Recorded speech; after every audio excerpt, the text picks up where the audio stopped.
Hello there, everybody. Welcome back to Ross and Wizzy's Fanfiction Power Hour. I'm your host, Ross Pitt, Shark Hunter. And with me today, as always, it's my friend in crime, Wizzy Puff. Say hello, Wizzy. I agreed to read fanfiction, not crime. What are we doing? Oh, Wizzy, you have no idea what you've gotten yourself into. I didn't sign up for this.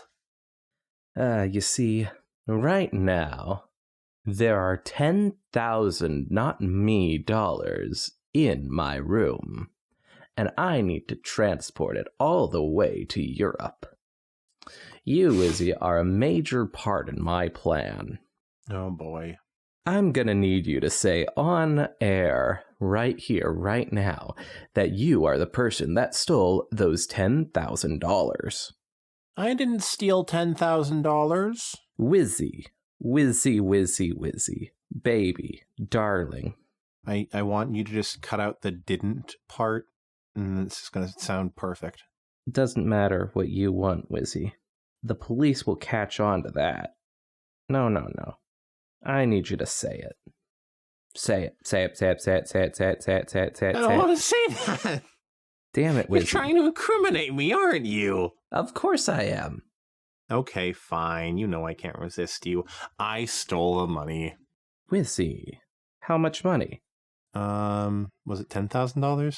That's the one. I stole $10,000. Jesus Christ. Wow, alright, book 'em, officers. That's for when they listen to this in the future. Alright, thanks, Wizzy. Oh boy. You really helped me out there. Thanks for saving my skin. And speaking of... They were gonna flay you? And speaking of... Crime, love it. Pride Month, love it. Yeah. I love being a gay and doing crime. I love you doing that too. Just something in my blood. Say, wasn't that the theme for the month? I think that's sort of the theme for my life. But yeah, that was the theme for the month. Wow. Oh, so now you like doing crime. I love doing crime. I just don't like you making me do crime. I like being the big boss, not being the lackey. Sure. I mean, you're the one who stole the $10,000, so... I did. I stole $10,000.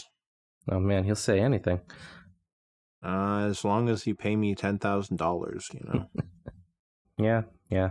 Alright, so today we're gonna read Be Gay, Do Crime by Shakespearicals. Wizzy, didn't we just have a full-blown conversation about Shakespeare, like not 2 minutes ago? Oh my god, why were we talking about Shakespeare? I cannot remember. That is so funny that this was... I remember that guy's name because I had read it when I originally linked that fic. Yeah. But I did not remember that when we were talking about Shakespeare, because we were having a long conversation about that Shakespeare guy. We were talking all about, like, Romeo and Juliet. Top 10 hottest Shakespeare characters. Number 10, Montague. Which Montague? Lord Montague? All of it. Yeah, that whole family is just so beautiful. Woo-wee. Who would number 1 be? I just want to say Mercutio, because that guy's really hot. And also, I barely know any Shakespeare characters. Especially by name. Alright, well, gonna have to see if this is a thing. Give me 1 second, my boy. Top 10 hot. The top 10 sexiest Shakespeare characters at the Culture Trip. Oh, culture. I don't know if this is going up or down. Maybe this is in no specific order. I'll just assume that the bottommost one is number 1. Hamlet from Hamlet. Yeah. That guy's hot? For some, there is nothing sexier than a dark, brooding enigma of a man in touch with his emotions. If this is the case, no one fits the bill more than Shakespeare's Hamlet. Is he that in touch with his emotions? Right? Was that really, like, a part of his character? I mean... But, like, he cries. I suppose. That's a sign of being in touch with your emotions. Good point. It could also be a sign of, like, being a little out of control with your emotions, but Who's to say? Who's to say where the line is? I sure couldn't. Maybe Hamlet's on the former end. Well, who's to say? Anyways, enough talking about Shakespeare. Let's talk about Shakespeare's final work, Be Gay, Do Crime. Man, that guy really kind of was a gay icon. He had dudes kissing in theater. Oh, yeah. All because women couldn't act, but, like, that's just because they didn't have Jane Lynch yet. That was good. All right. Let's read Be Gay, Do Crime by Shakespearicals. I'm going to pretend this is in iambic pentameter. So I'm going to read it like I do iambic pentameter. Chapter Gangsta for Life. 'Twas the day before hearts warming, and all through the farmhouse several creatures were stirring, not the least of which was Applejack running around trying to get everything ready in time, stretching and reaching to try to get the decorations hung. This is a heartwarming story, by the way. It's not heartwarming, but fit the theme too well. Yeah. I mean, sometimes heartwarming has to take the back seat. It shouldn't. Things like Pride Month. It should never take the back seat. Okay, but it's also kind of like intruding on Pride Month, if you want to think of it in that way. I don't, actually. It's leaking over. Christmas is getting even closer. I'll be honest. I'm not so sure about it. That's what I used to say, but I just don't know anymore. The war on Christmas is being lost. Why wasn't Big Mac doing this part? Applejack wondered. Instead, he was in the kitchen setting off the smoke alarm with his baking, with his new wife Sugarbell, of course, and her endless encouragement. Meanwhile, Applebloom was being the opposite of helpful, setting up traps to catch Santa Paws. Wait, the Santa Paws? No, I'm thinking of... From the Santa Paws books? I was thinking of Santa Pup... What is the Santa Buds? Snowbuds. Whatever. Santa Buddies. Santa Buddies, that's the one. Yeah. I was thinking of that. Did they have a character named Santa Paws in that? They should have. I don't know. They definitely should have if they didn't. Mostly ensnaring Applejack as she tried to work. There came a knock at the front door of the farmhouse. Granny Smith was by far the closest, but Applejack got to the door much sooner. She opened the door and was greeted by... Princess Celestia? Applejack balked and took off her hat. Now, Applejack. Celestia chided. You needn't use that title for me any longer now that I'm retired. Wait, is this Celestia or Daybreaker? That's Celestia. Oh, I thought it was going to be like Daybreaker and she's revealing that she's actually Daybreaker now. And that's why she's saying you needn't use that title. I got this tone wrong. Now you gotta use a different voice for Daybreaker whenever she comes up. Okay. Haha. Even so, what brings you around these parts? She asked. Well, I know it's last minute, but I actually need help getting a gift for someone very dear to me. Oh, that's easy, Applejack said. Just get Twilight a book. Celestia chuckled. I already have, actually. But I was referring to my sister. Luna? Applejack asked. Celestia nodded. Well, shucks. I can't say I know her very well to be of much help. Really, you would know better than any pony else. Celestia sighed. I know. Every pony else has told me the same thing. But I'm afraid I'm at my wit's end. Ever since she has returned from her exile, she has always felt this sense of guilt from being saved as Nightmare Moon. And it seems like no matter what I do or say doesn't help erase that guilt. But we helped her defeat her Tantibus, Applejack said. Yes, I heard. Celestia said. You saved her from herself, twice over. And I've never been able to make up to her my own failing to do so 1,000 years ago. The rocking chair behind Applejack squeaked. I have an idea, Granny Smith said. Applejack, let the others know I'm going out for a bit.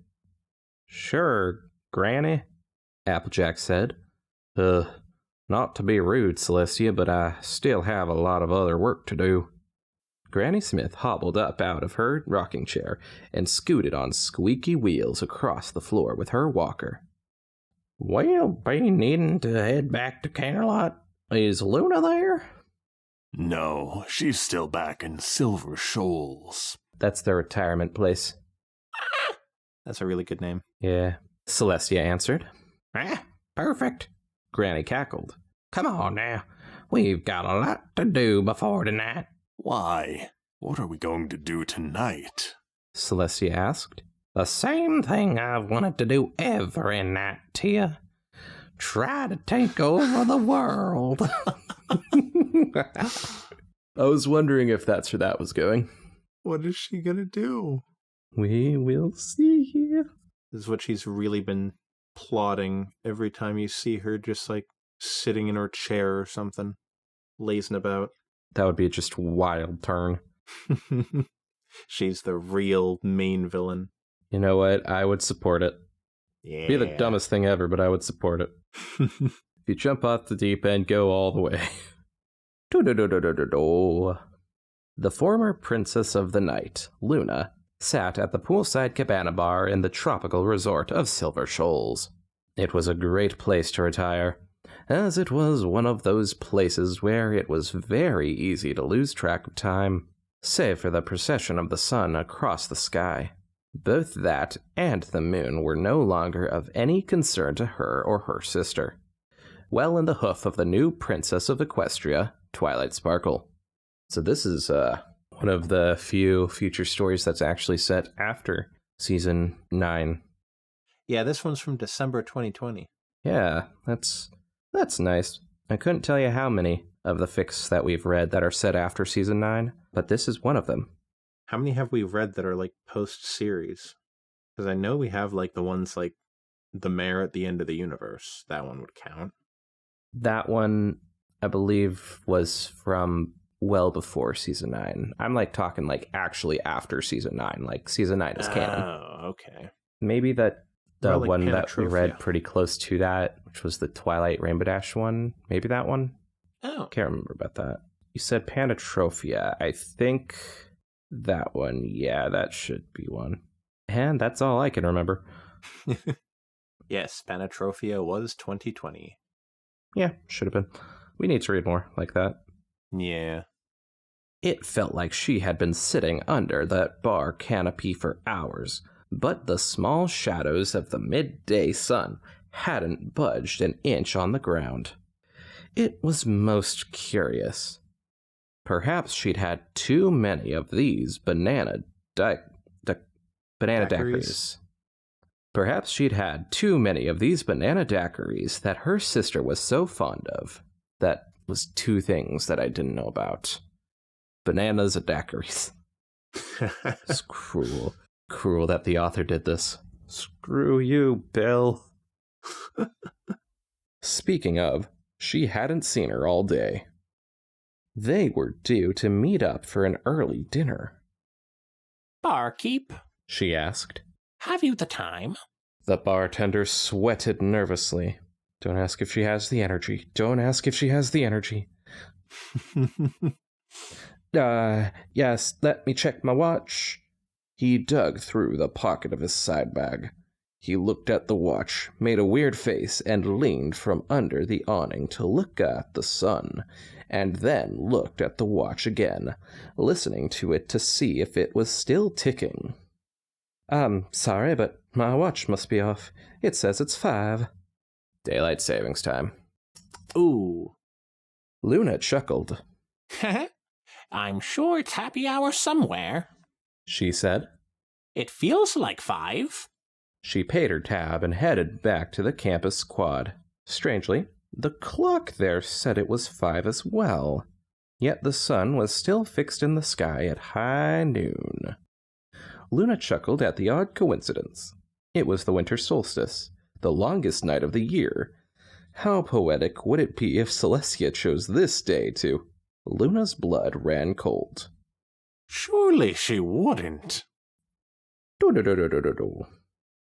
A crowd of concerned ponies assembled outside of Canterlot Castle, awaiting explanation as to why it was still midday. The castle doors opened and an imposing figure strode out onto the large stage.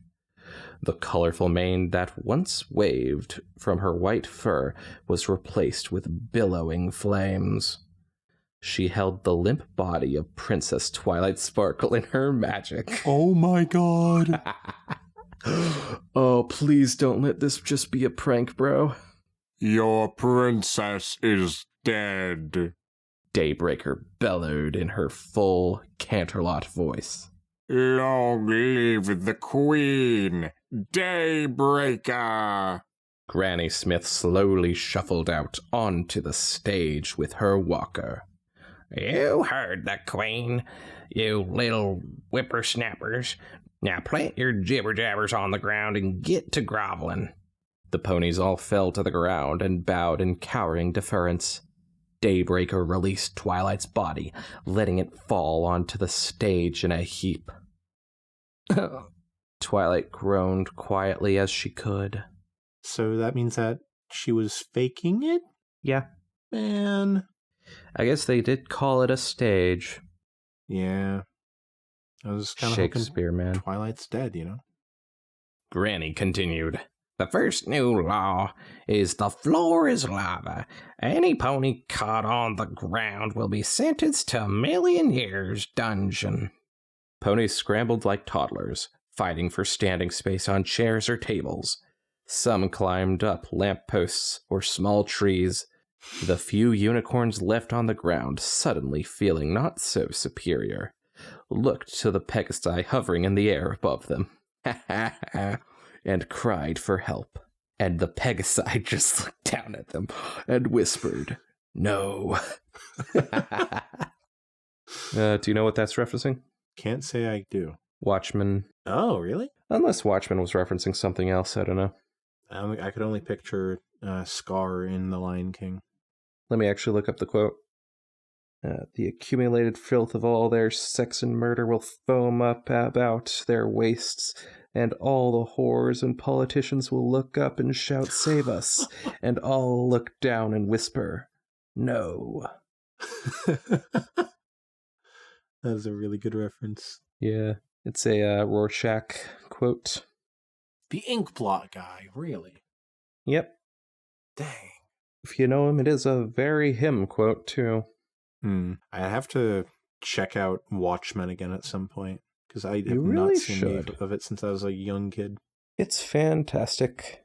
Both comic and movie. There, I said it. Yeah, the movie's good. Whoa, but it has naked men. I So can't does watch the that kind book. of movie. Well, at least the book has words to distract you from the nudity. Fair point. That's why I have to turn on captions when I watch the movie. And the Pegasi looked down at them and whispered, "No." Daybreaker is coming for ya. Granny hollered. The few left on the ground scattered and ran as fast as they could, leaving the ground of the courtyard cleared. Granny Smith looked up at Daybreaker and grinned. Gotta make 'em fear ya. Daybreaker threw the podium into the air and obliterated it with a blast of her magic, sending the remaining ponies running, even if it meant being on the ground, leaving just Granny, the new queen, and the dead princess. Daybreaker picked up her trophy and carried it back inside the castle to drop off in her bedchambers. Granny whispered to Twilight Sparkle, Did you get a message to Applejack and the rest of your friends? Twilight nodded. She could smell Canterlot wine on Granny's breath as she spoke. You just stay out of sight till Luna gets here. It's going to take them time to get here, Twilight whispered back, and for the news to spread to Luna. I think we can help speed that along, Granny said. How do we do that? Daybreaker asked. Be gay. Do cry. Granny said, quickly kissing Daybreaker. Now let's get some wheels. Oh, this is such a good fic. Hell yeah, I am all in, baby. Do-do-do-do-do-do.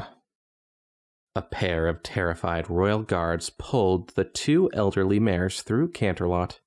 This one, Granny said, pointing at a random home. Daybreaker jumped out of the chariot, rang the doorbell, and then ran back to the chariot, speeding away just before a pony could answer the door.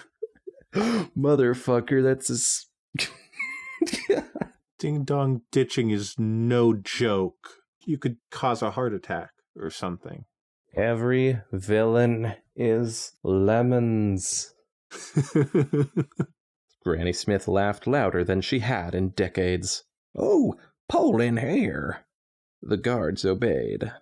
Welcome to Hayburger King. How may I take your order? The voice said through the speaker. Granny cleared her throat. Let me get 2 number 9s. A number 9 large.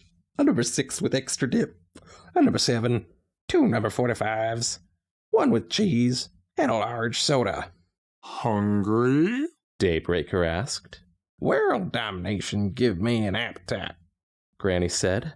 They pulled up the window. The colt making minimum wage had seen so much already in his young life working at the Canterlot Hayburger King trot through. He didn't even blink when he saw Daybreaker in a chariot. He passed the bags of food to Granny Smith. So that'll be 55 bits, he said. Go, go, go! That's why you don't hand the food before you get the money. Yeah, he saw so much already, and he didn't already know that. Seems like he still has a lot to learn. Yep. Yeah, some days you just make that mistake, I guess. Yeah, can't really fault him. Go, go, go! Granny shrieked. The chariot sped away from the restaurant. Granny cackled and unwrapped her hayburger. Here, you want one? Granny asked. Oh, I really shouldn't, Daybreaker said. My posterior has become something of a running joke at the retirement center. Sounds like something a little bitch would say. Oh, Granny! Granny laughed. If cholesterol is what kills you, I call that a win. It just might, Granny Smith.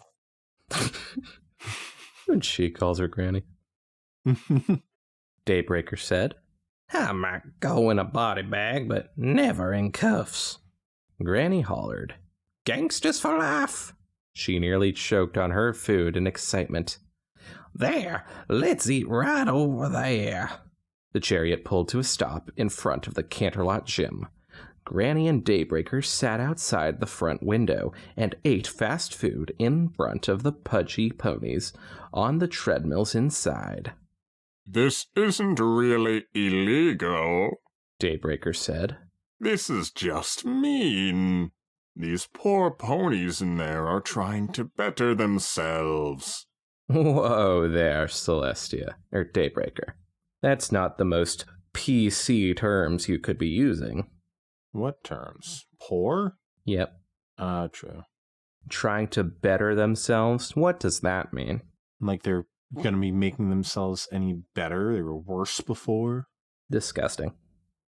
We're villains, Granny said, finishing her burger. She crumpled up the wrapper and threw it on the ground. Littering kicks ass. Do you think we've terrorized the city enough? Daybreaker asked. Luna should be arriving soon.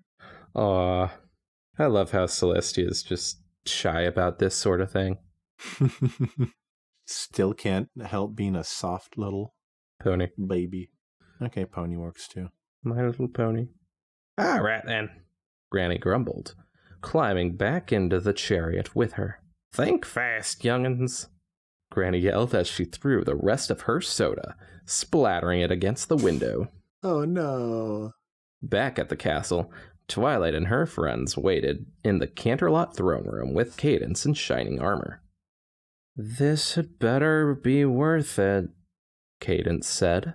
You have no idea how hard it is to find a full suitor on such short notice.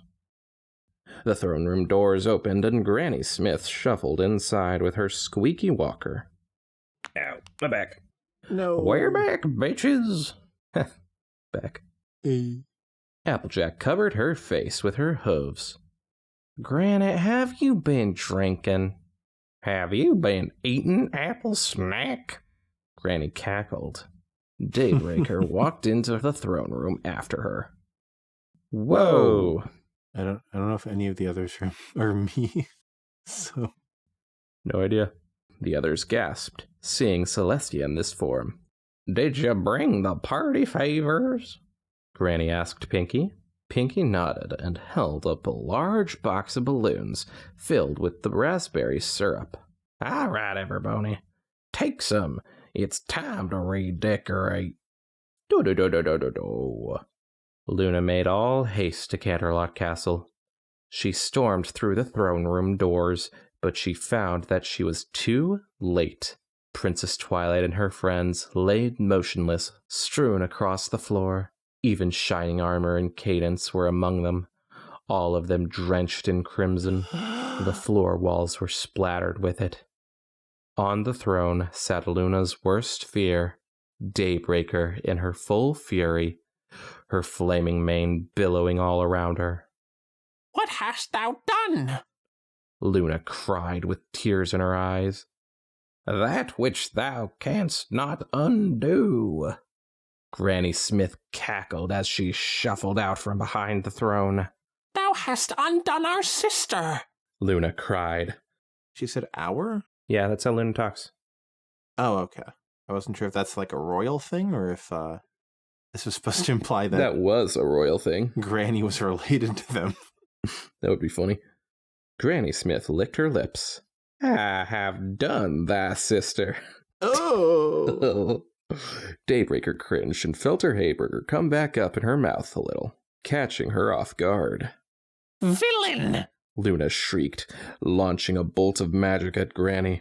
Daybreaker wasn't ready with her shield. Luna's attack found its mark. Granny Smith was sent sprawling onto the floor. This wasn't how it was supposed to go. So that's how Granny died. Oh my god. This is like the canonical reason for it. I will now accept this and no other fixed explanation for Granny Smith's death. Agreed. Oh, crap! Daybreaker turned and knelt down beside Granny Smith as the other ponies stopped playing dead and rushed over to Granny as well, much to Luna's confusion. Oh, shit. I hope she's dead. Granny! Granny! Daybreaker cried. Granny Smith tapped her chest with her hoof. For life. Oh!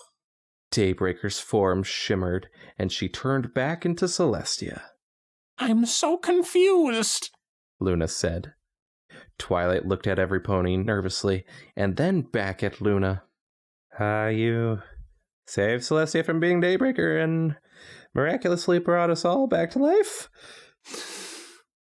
So I guess that makes us even. Celestia said. No need to feel guilty anymore. Happy hearths warming? Granny, please don't die. Applejack cried.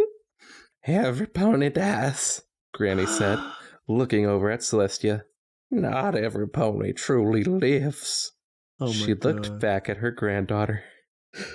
Applejack, you tell your foals. I died of ligma. Granny, you fuck. Granny, what's ligma? Granny Smith waved her closer. She whispered into Applejack's ear so softly that no pony else could hear. Granny let out one last chuckle. These are tears, not laughs. Granny let out one last chuckle, and then she was gone. What did she say? Celestia asked. Applejack pursed her lips into a thin line. I ain't repeating it. Do-do-do-do-do-do. Author's note. And that's the story of how your great Granny Smith died on a hearth-warming crime spree, taking over the world with Daybreaker, Big Mac said to Lil Mac sitting on his lap. Wow, she sounded awesome. Yep. Why'd they use the author's note for that? That's an epilogue. Because it's non-canon. That's my theory. Why does it matter if it's canon or not to the fic? This is a crazy fic. I guess it matters to the author. All right. Respect his goddamn wishes. I respect Bill's wishes. He didn't make Hamlet for nothing. So that was Be Gay, Do Crime by Shakespearicals. That was exactly the type of Granny Smith that I wanted in this fic. Yep. While I don't think it's the funniest story we've read in a while, I think that's the most I've laughed at a story in a while. Or at least a part of a story in a while. The ending there. Yeah. God, that had me going. This is definitely one of the best comedy fics we've read in a while. Agreed. I think the amount of gay in it was, pretty lacking. But that only makes sense because it was also a hearth-warming fic and there's barely any of that. Yeah. So, sometimes it just happens. A lot of crime, though. Running up, ringing doorbells, running away. So evil. Still perfect for Pride Month. I was kind of hoping it would end like Thelma and Louise, where they crash the car off a cliff. That would have been funny. But no. Alas. Man. Add one more to the death counter, I guess. They had the balls to kill Granny off like that. Luna fucking killed Granny Smith. I love that they were trying to convince her that she did the right thing still. Yeah. Just, it's one more thing for her to get bummed out about on Heartswarming, I guess. She creates another Tantabus from this guilt. This time the Tantabus is in the shape of Granny Smith. That'd be a pretty good Tantabus. This is the best Granny we've had, I think, in a story. Yeah, I really think it has been. Second best, Daughters Become Mothers, or whatever that fic was called. The one that's named after the John Mayer song. Oh yeah, she was in that. It was written by John Mayer, too. That fanfic. Fun fact. Man, didn't realize he was making My Little Pony fanfiction. Yeah. Crazy. It's wild. Be good to your daughters for they become mothers. Yeah. That's the one. I think writing skill-wise, that one was I don't know, I just feel like drama fics sort of have the upper hand in that part. Yeah. So I think that one was I don't want to say more skilled, because that just sounds rude, but just more carefully created, I guess. Carefully crafted. I think there were a lot of weirdly worded sentences or run-on sentences in this one. Maybe not run-on sentences, I don't know what the word is, but sometimes they could have used a comma or two. That's what I'm saying. Yeah. Maybe an M dash to show that it wasn't sort of part of the sentence, but the period didn't work. But yeah, that's my opinion. Yeah, I think overall, they're both super wonderful Granny Smith fics. Indeed. Oh, Granny. Oh, Granny Smith. I've never been shocked at a death in a fan fiction before. Until now? I don't think in any of the ones that we've read, at least, there have been no actually shocking deaths. Sometimes the deaths are shocking themselves, but not the fact that the person died. This shocked me. Yeah, for some reason I thought that Luna was in on the whole joke at that part. She was going to be playing along. Nope. She just genuinely thought that Granny Smith had taken over Equestria and turned Celestia into Daybreaker. Yep. I guess I can't blame her. I would be pretty fucking pissed too. Especially if Granny Smith told me that she was doing my sister. You have undone my sister. I have done your sister. Oh, it's stupid. I love it. That's all I have to say about that, I suppose. Guess not much more to analyze about this fic. Gangsta for life. Gangsta for life, indeed. At some point, I do want to do a Thelma and Louise parody fic, because now I can't get that out of my head. Yeah, I don't know if there are any on here. There has to be one. At the very least, there has to be some that are reminiscent of Thelma and Louise, whether by accident or not. Yeah. But I don't know any that are directly inspired by Thelma and Louise. I have a Lyra and Bonbon fic that's directly based off of Thelma and Louise. That'd be so fun. That would be fun. That would fit our theme. Be gay, do crime. Yeah. Oh, yeah. And I guess, does this count as that one trope, the burying your gays trope or whatever it's called? Oh, where you kill off the gay character? Yeah. Kinda. Although, Daybreaker gotta keep living, who is the other gay in this scenario. Yeah. But, like, her girlfriend's now dead. I now ship Granny Smith and Celestia a lot more than I did before. Same. I don't know if I like it, but It can work. it's worked once before, it can again. Alright, everybody. I think that's gonna be it for tonight, for today's fic, for the fic that we just read. Thank you all so much for listening. Please share us on sharing sites. Go ahead and give us a like on YouTube, or if the podcast app you're listening to this on has a like button, go ahead and like that. 5 stars on your Apples and your Spotifys and your whatevers. We deserve it. Give us a big chungus on the Wooboo app. I made that up. I could tell. Yep. All right. Have a great night, everybody. See ya!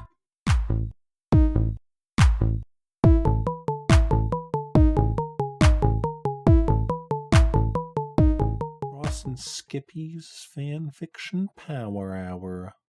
Listen here, Skippy. I don't like your face, see? What's wrong with my face? It's a nice, creamy peanut butter type of face. I think your face is insulting my eyes.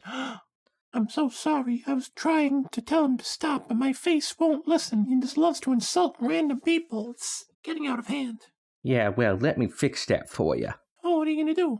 I'm just going to take this scalpel here. Oh, thank you. My peanut butter face is in desperate need of some spreading. Stab. Stabby stab. Ah!